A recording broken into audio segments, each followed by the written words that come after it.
Hi there, we're going to talk about concentrations of solutions in this section, and this will have some math involved in it, which is really important math, because we'll use it further when we get to pHs and acids and bases. So I used to test water for contamination for different carcinogenic compounds, and so we were looking at contaminants, and we were looking at the concentration in really, really low levels so that people wouldn't get hurt by it. So I did that for a long time as a chemist, and I really enjoyed. That's called quantitative analysis. It's analytical chemistry, and I really enjoyed it.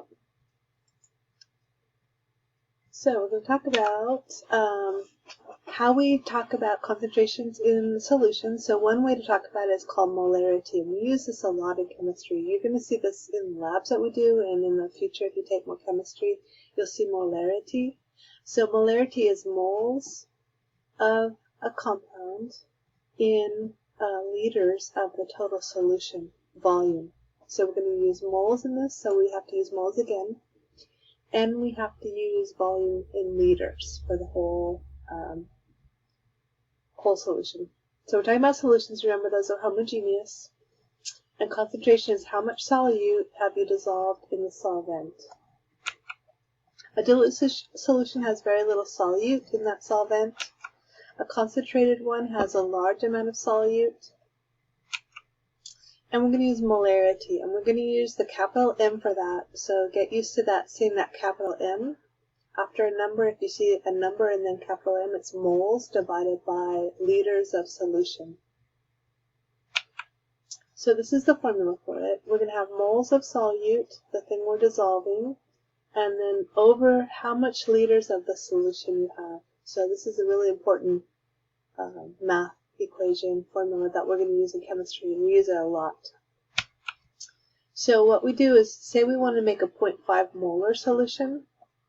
We're going to take a half a mole of our solute, put it into this volumetric flask, and it's special because it has a mark on this part of the flask that tells you exactly where 1 liter is.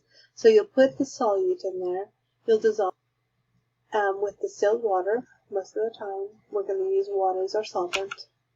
You'll swirl the flask really carefully to dissolve the solute, and then you'll continue to add the deionized water until you hit that mark, the 1 liter mark. So that's how we make a 0.5 molar solution.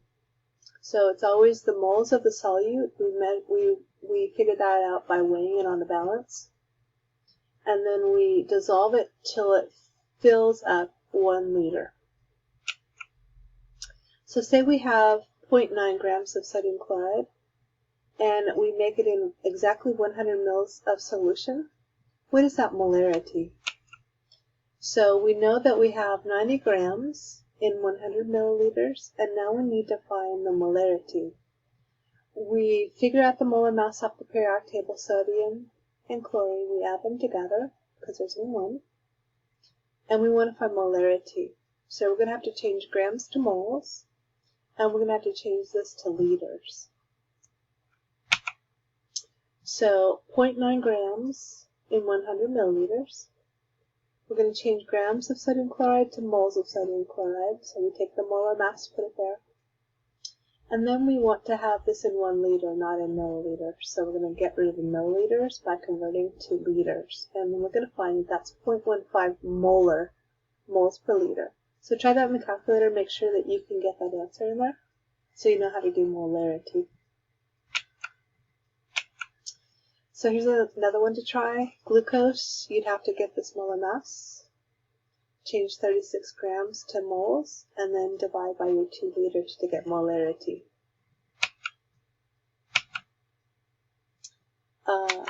Here's another one. We have sodium hypochlorite. We have 1.5 liters, and now we're going to work backwards. We have the molarity. We want to know how many moles we have. So we can do that too in this kind of problem.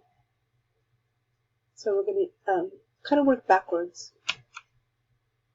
So we have this molarity is what they told us, and that's moles over liters, and we have 1.5 liters. So if we multiply those together, we're going to come up with the moles. So liters are going to cancel out. This is a really good sample problem too.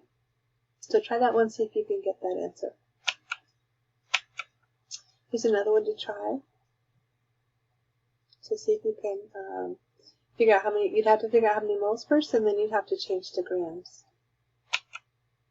So when we have a concentrated solution, we might want to make a dilution. So this is a really common thing we do in the lab. We make a really concentrated solution, and then we dilute it to get to its lower concentration. So when we dilute it, we make it less concentrated. So we're going to have a smaller number of moles in the volume that we have.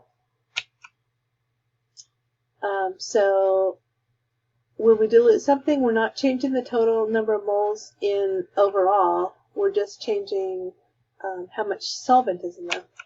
So we're going to use this equation. We'll use this a lot, so this is another good one. We're going to start with a molarity and a volume, and we're going to go to a different molarity and volume when we dilute. So this is the beginning, and this is the end.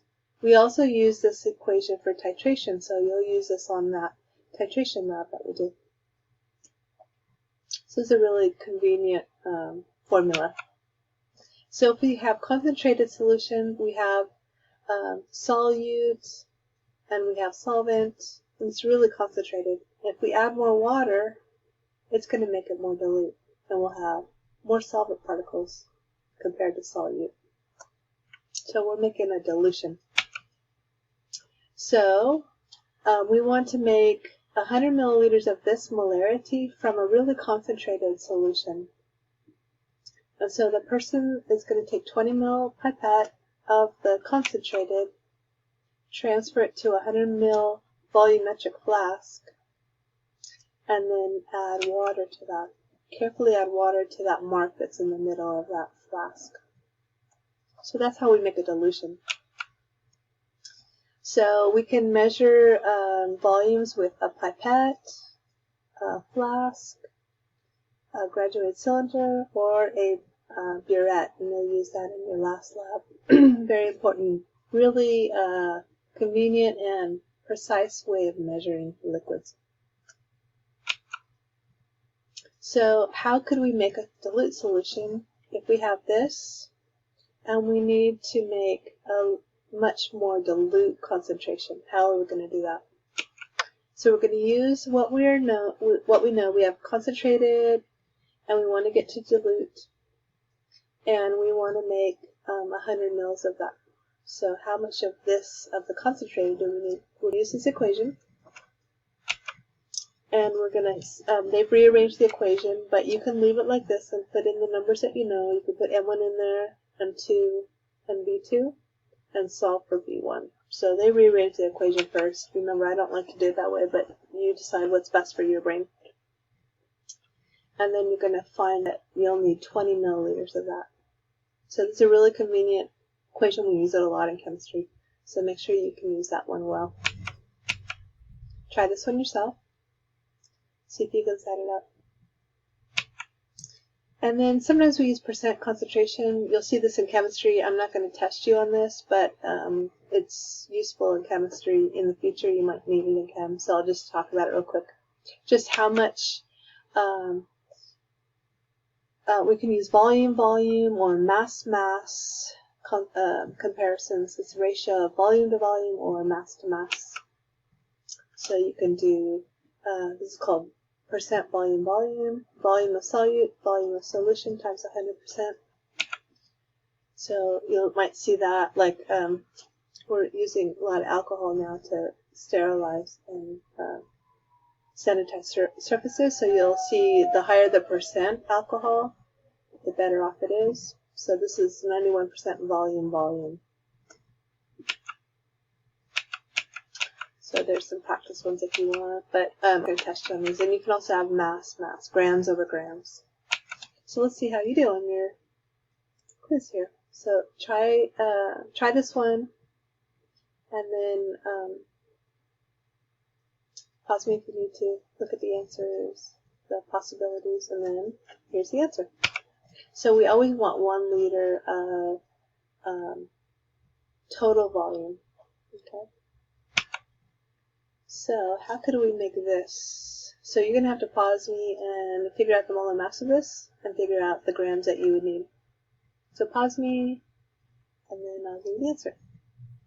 So you'll need that many grams to make that molarity. Last one, diluting does not change which. So what do we not change? We change one thing, but not the other. So we don't change the moles, we just add more solvent. Okay, this is an important section, so make sure you can do molarity problems and dilution problems. Okay, talk to you soon. Bye-bye.